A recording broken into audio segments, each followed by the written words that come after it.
Courtroom was eerily still, the silence hanging heavily as 5-year-old Lily Anderson walked in through the imposing oak doors. Her tiny hand clutched tightly around the leash of Shadow, a large German shepherd, whose thick fur did little to conceal the jagged scar slashing down his side. Every pair of eyes in the room was fixed on the little girl as she slowly made her way toward the witness stand. Her steps were hesitant, yet there was an unwavering determination in her posture. Judge Thomas Whitaker, a man known for decades of experience and a reputation for unflinching impartiality, leaned forward slightly, his sharp gaze focusing on Lily. Like everyone else in that room, he knew that the entire case hinged on this fragile child's testimony. Lily Anderson was the sole witness to a botched kidnapping attempt, an event that could potentially lock a dangerous man away for the rest of his life. But there was a heart-wrenching complication. Lily hadn't uttered a single word since the day of the attack. Across the courtroom, sitting confidently at the defense table, was Martin Cain. His face was an unreadable mask, though a hint of smugness played at the edges. At 45 years old, Cain was a systems analyst with an appearance that could easily fade into a crowd. Despite being placed at the scene of Lily's attempted abduction by an eyewitness, his defense had left no room for doubt. No fingerprints, no DNA, no confession, and, most importantly, no statement from the child witness who hadn't spoken in weeks. His attorney, Vincent Reed, had carefully crafted a defense that sought to undermine Lily's ability to identify anyone, especially Cain.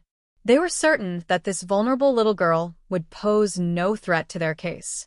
But they were gravely mistaken.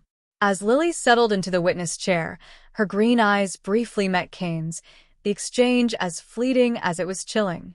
Her fingers, tiny and trembling, made a barely perceptible gesture, a subtle movement that almost no one would have noticed. But it was a signal, one she had learned over weeks of delicate therapy. Only two beings in the room were aware of the cue: Judge Whitaker and Shadow. The reaction from the dog was immediate. As soon as Lily's fingers twitched, Shadow's entire body went stiff, his ears shooting forward and muscles tightening with an almost palpable readiness. A low, guttural growl erupted from deep within his chest, a sound so primal that it seemed to resonate through the very floor beneath them. His dark brown eyes locked onto Martin Cain, unwavering and intense. The growl was not simply an alert, it was a recognition, a deep-rooted warning. The effect was instantaneous. A wave of murmurs rippled through the courtroom as spectators exchanged confused glances, eyes darting between the motionless girl and the now tense dog. Some thought it was simply a trained response to the fear of Lily's handler, but those who were familiar with working dogs knew better. This was something far more instinctual, far more profound. Judge Whitaker's gavel struck the wood with a sharp crack, echoing through the tense room. "This court will take a 15-minute recess," he declared, his voice carrying an authority that even surprised the courtroom's most seasoned veterans. Prosecutor Angela Torres shot him a puzzled look, but he didn't return it. Instead, his eyes remained fixed on Lily, who clung to Shadow as though he was the only stable thing in her world. As the room began to empty, Whitaker remained seated, his mind racing. He had presided over hundreds of cases, had seen therapy animals assist victims time and time again, but never before had he witnessed such a visceral reaction. Something had just happened, something that could alter the entire course of this trial. He needed to understand it, and he needed to understand it quickly. In the hallway, Lily knelt beside Shadow, her tiny hands buried deep in the dog's thick fur. Her mother, Rachel Anderson, crouched next to her, smoothing back the girl's dark curls with shaking fingers. "Sweetheart, are you okay?" Rachel whispered, her voice trembling with barely contained emotion. Lily didn't answer. She didn't need to. Her grip on Shadow's leash tightened, and she pressed herself closer to his side, as though she were drawing strength from the dog. A few steps away, Special Agent Daniel Mercer, a seasoned veteran from the FBI's Child Abduction Response Team, watched quietly. Mercer had seen horrors that would haunt most people's nightmares, but what he had just witnessed in that courtroom had unsettled even him. "That dog knows something," Mercer murmured, stepping closer to Whitaker. I'd bet my badge that he's recognized Kane.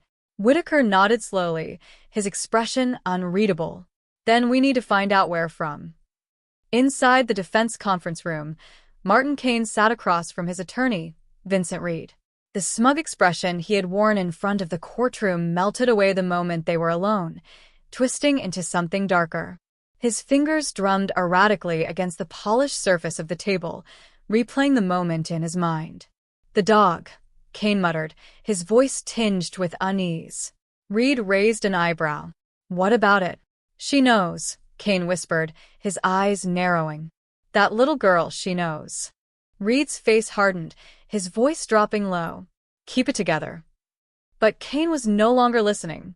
His carefully laid plans were beginning to crumble around him. The 15-minute recess ended, and Judge Whitaker returned to the bench, his robes settling around him with deliberate calm. He didn't believe in coincidences, not in his courtroom. Shadow's reaction had given him something new, something they hadn't had before. For the first time, Whitaker felt the balance of power shifting, and he knew this case was about to change in ways no one could predict. But before the silence in the courtroom, before the terror that had stolen Lily Anderson's voice, there had once been a little girl who had been anything but silent. Lily Anderson was once a chatty, curious 5-year-old, a child who filled every room with laughter and stories. Her bright green eyes were always alive with questions, and she adored fairy tales, stuffed animals, and the goofy voices her mother would use during bedtime stories. Lily had never known fear until the day it found her. It had been an ordinary spring afternoon. Warm sunlight streamed through the trees, and the fresh scent of cut grass lingered in the air. Rachel Anderson had been watching Lily from the kitchen window, her heart swelling with love as her daughter spun in circles in the backyard. Her pink sundress billowed out like a flower caught in the wind. Rachel's husband, Mark, was due home from work in just a few hours, and Rachel was debating whether to start dinner or wait a bit longer when the phone rang. It was her sister calling from Seattle. Rachel stepped inside, expecting a brief chat. She was gone for only 4 minutes. But when she returned to the window, her stomach dropped. The garden gate, always securely latched, was now slightly ajar. Panic hit her with the force of a freight train. Without a second thought, she rushed for the door, but her legs almost gave out when she saw Lily still standing in the yard. She wasn't alone. A black cargo van idled on the curb, its side door cracked open by just a few inches. A man knelt beside Lily, one hand resting lightly on her shoulder. His smile was too warm, too familiar. "I have puppies in my van," he said in a voice that was smooth, practiced, coaxing. "Special ones. They need a little girl to take care of them. Would you like to see?" Time seemed to slow as Rachel's instincts screamed at her before her mind even caught up. Bursting through the door, she shouted, "Lily!" The man's head snapped up, his expression contorting into something cold and calculating. In an instant, his hand shot out, clamping firmly around Lily's wrist. Lily didn't scream. She didn't fight. She simply stood there, frozen, her eyes locked onto the man's with terror. Across the street, 68-year-old Martha Parker walked her small terrier and witnessed the entire scene. Without hesitation, she shouted, "Hey, get away from her." The man hesitated, his grip loosening just for a fraction of a second, but that was all it took. Lily yanked herself free and sprinted toward her mother. Rachel scooped her up in a heartbeat, holding her tight just as the van's engine roared to life. The tires screeched against the pavement as the vehicle tore away, leaving black skid marks and an echoing silence behind it. Rachel clutched Lily to her chest, her heart pounding in her ears, breath coming in shallow gasps. But Lily didn't cry. She didn't speak. Instead, she buried her face in Rachel's shoulder and trembled, a small, silent figure of terror. The police arrived within minutes. Special Agent Daniel Mercer took charge of the scene, his sharp brown eyes quickly assessing the details. He'd seen this before, too many times. "She fits the profile," he muttered to his partner, Agent Tara Bennett, as he flipped through his well-worn notebook. "Same type of case, all near home. Promised puppies." Bennett crouched next to Lily, her voice soft but firm. Sweetheart, can you tell me what the man looked like? Silence. Rachel's hand shook as she smoothed back her daughter's hair, her voice barely a whisper. Lily, honey, it's okay. You're safe now. Can you tell them? But Lily didn't respond. She didn't move.